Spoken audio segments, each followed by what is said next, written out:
خبیث کو ماروں، ننگا کر کے اس کو ماروں، جو کھانوں کو حقیر سمجھتا ہے اور جو بڑے مزیدار کھانوں کا شیدائی ہے، اس کے بغیر کھا نہیں سکتا وہ، اس کو ہوٹل میں جانا پڑتا ہے کھانا کھانے کے لیے۔ ہوٹل کا کھانا جانتے ہو کس طرح کا ہے؟ خدا کی قسم، جب تک مجبوری کی ضرورت نہ ہو تب تک ہوٹل کا کھانا کھانا تبھی نیک لوگوں کا مزاج نہیں ہوتا۔ کیا لوگوں نے سمجھا ہے؟ کیا ہے دین؟ داڑھی رکھ لی، کرتا پاجامہ پہن لیا، سمجھ گئے کہ ہم بڑے دیندار ہو گئے۔ یہ تماشا ہے، تماشا۔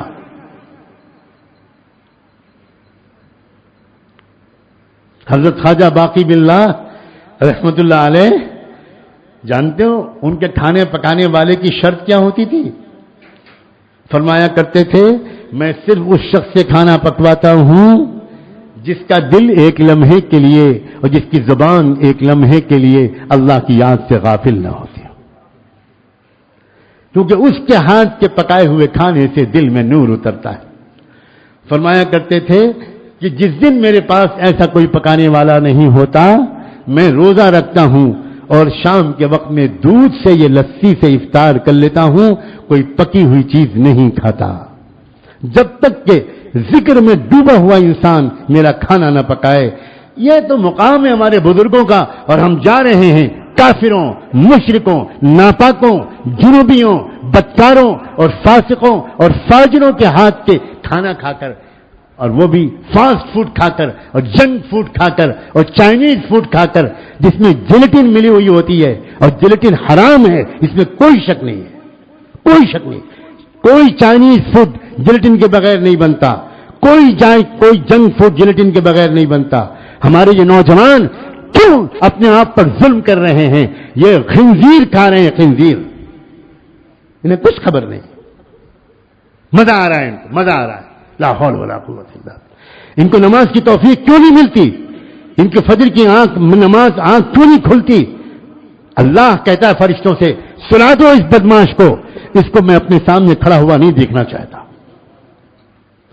معجم کبیر طبرانی کی روایت ہے کہ تہجد کے موقع پر اللہ تعالیٰ اپنے کچھ فرشتوں کو بھیجتا ہے کچھ بندوں کے پاس، اس بندے کو جگا دو، اس بندے کو جگا دو، تہجد کا وقت آ گیا، میں اس کو اپنے سامنے کھڑا ہوا دیکھنا چاہتا ہوں۔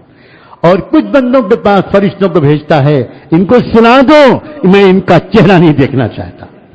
تب تو تہجد سے آگے بڑھ کر میں کہہ رہا ہوں، فجر کی نماز میں اٹھنے نہیں دیتے اللہ ان لوگوں کو جن کے پیٹ میں خبیث کھانا گھسا ہوا ہے، حرام کھانا گھسا ہوا ہے۔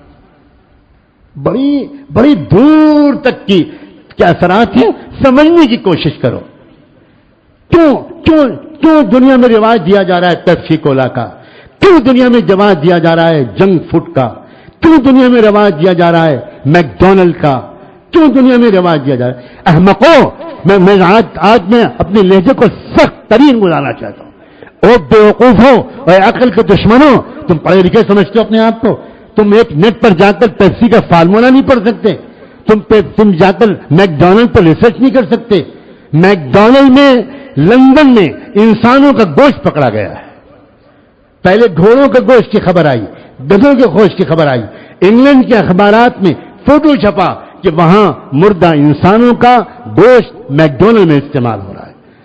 اور صرف گوشت استعمال نہیں ہو رہا، آپ لوگوں کو خبر نہیں ہے کون کون سے کیمیکلز ہوتے ہیں، جن کیمیکلز کے اندر ایک بغاوت کا مزاج پیدا ہوتا ہے، اس سے بغاوت کا مزاج پیدا ہوتا ہے، نفرت کا، ریوولٹ کا، بڑوں کے خلاف کی بات کے نہ ماننے کا مزاج پیدا ہوتا ہے۔ یہ سائنٹیفک ریسرچ ہے، اور وہ یہ سارے ڈرنکس میں اور یہ سارے کھانوں میں اور یہ سارے چائنیز فوڈ میں جو مسالے ڈالے جا رہے ہیں، ان میں وہ کیمیکلز ہیں جن کیمیکلز کے اندر جاتے ہی انسان کے اندر ماں باپ اور اپنے استاذوں، اپنے پیر، اپنے شیخ، اس کے خلاف بغاوت کا مزاج پیدا ہوتا ہے۔ ہمارے مشائخ اور اکابر ریسرچ کر کر کے تھکے جا رہے ہیں، لیکن یہ امت محمدیہ کے بے عقل نوجوان، یہ بے حس نوجوان سننے پر آمادہ نہیں۔